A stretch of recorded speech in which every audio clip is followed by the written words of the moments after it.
쓸데없는 말한 게 다 잘렸습니다.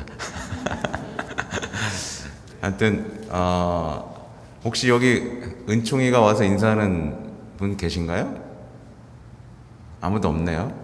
네, 저한테 왔어요. 네, 은총이 왔습니다.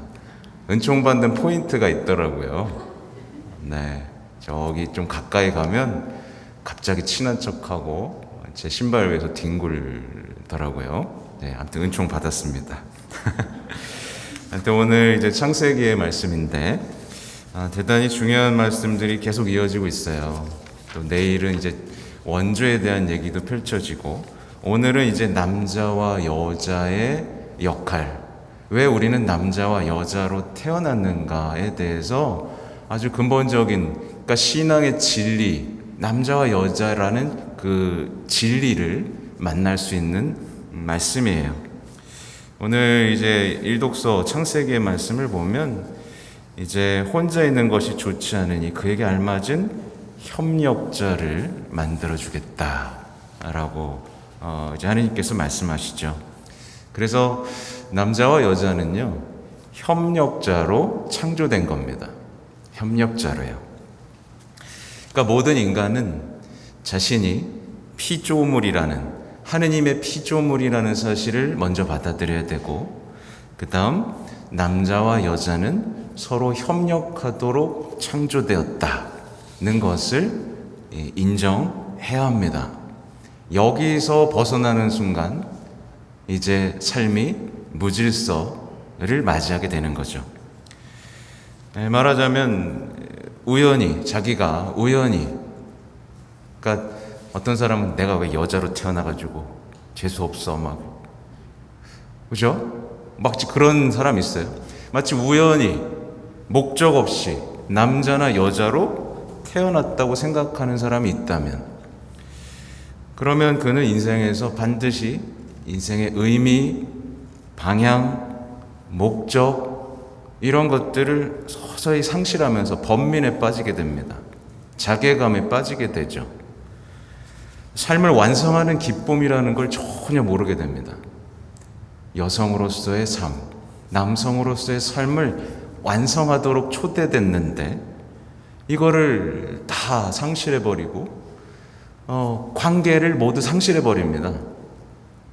그러면서 결국 모든 것을 잃게 돼버려요.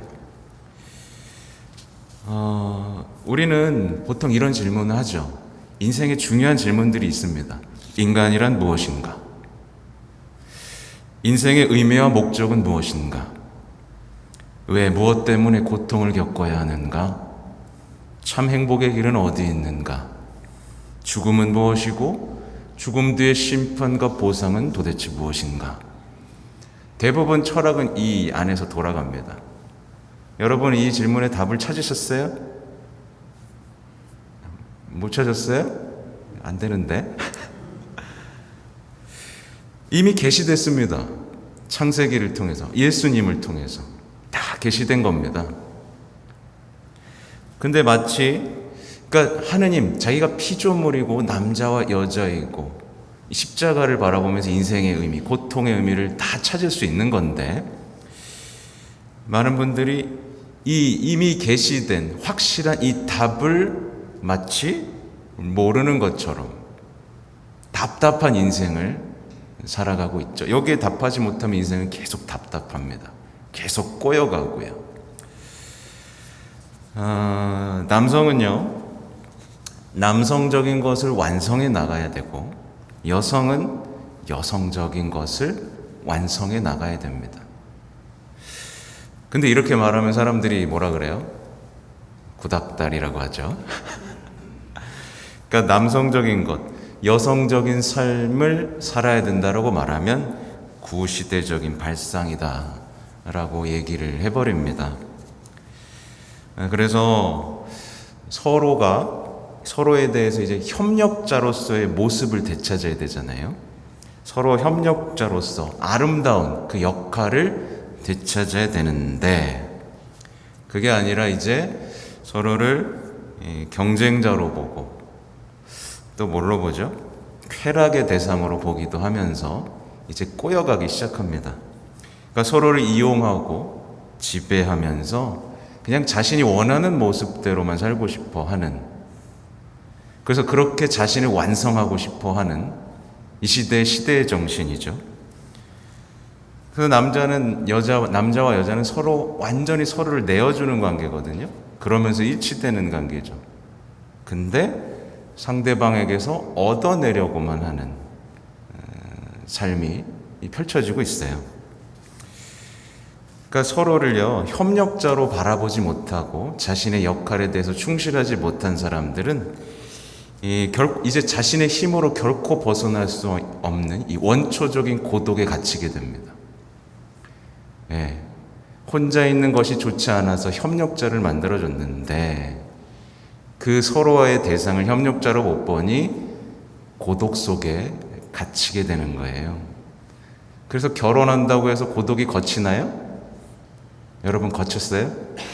네, 결혼했는데도 막 고독해요. 네.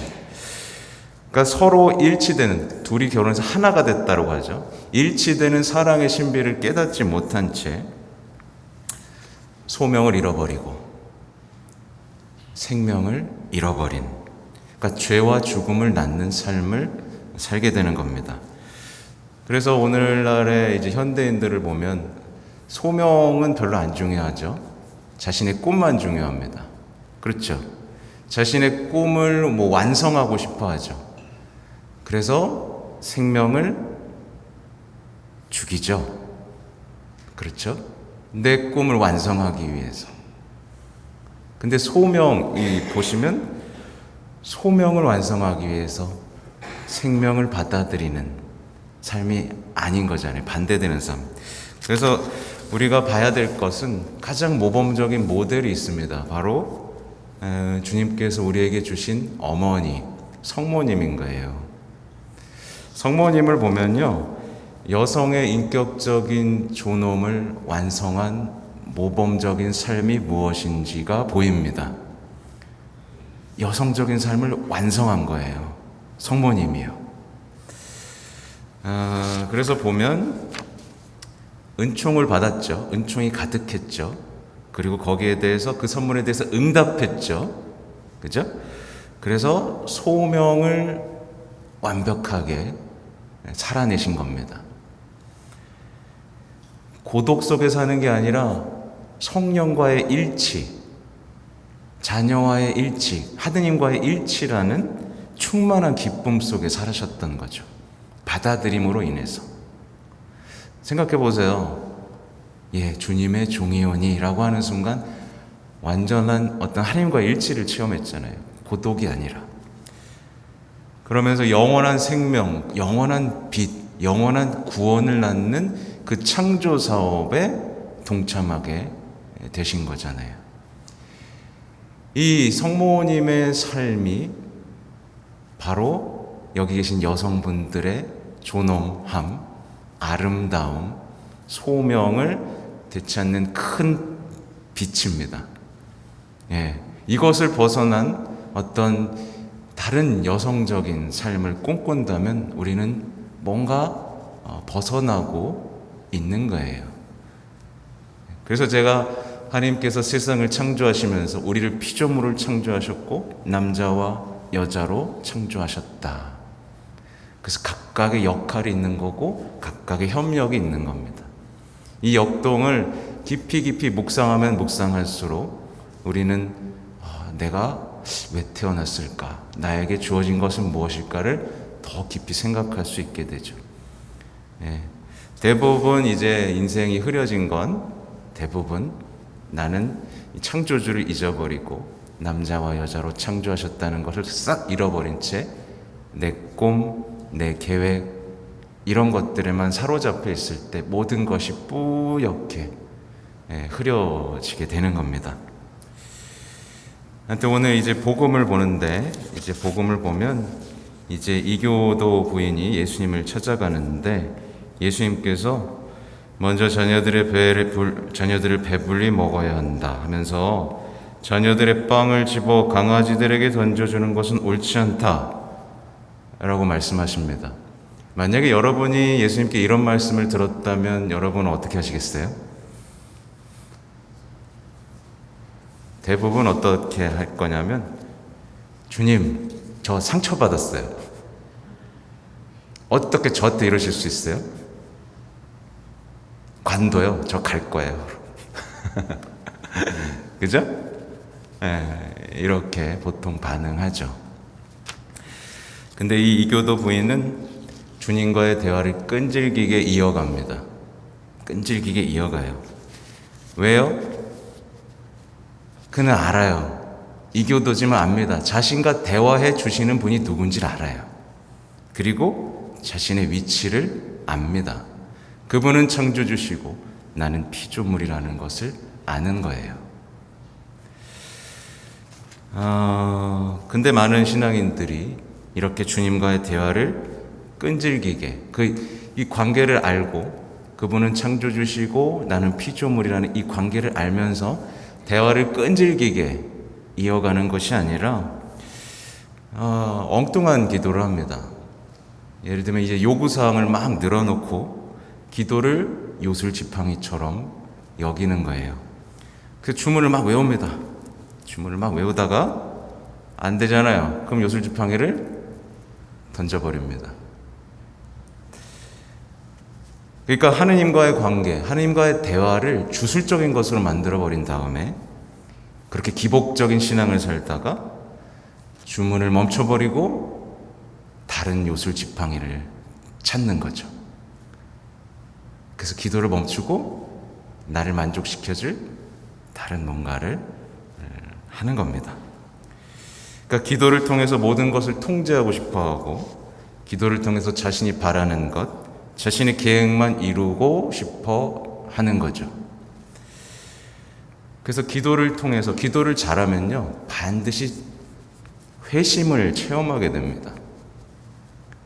근데 기도를 잘못하는 사람은요, 하느님을 회심시키려고 합니다. 하느님 참 못됐어. 내가 이렇게 기도하는데 들어주지도 않고. 그러니까 회심의 대상이 바뀌어버리는 거죠. 그래서 하느님을 탓하면서 기도를 멈추고 다른 요술방방이 찾는 경우들이 얼마나 많은지 모릅니다. 말하자면 자신의 위치, 그러니까 겸손함 없이 바치는 엉터리 기도가 무엇인지를 제가 말씀드린 거예요. 이제 딱 보면 이 이교도 부인 정리해보면 그렇습니다. 자신이 주님을 섬겨야 하는 사람임을 압니다. 자세를 딱 잡죠. 엎드립니다.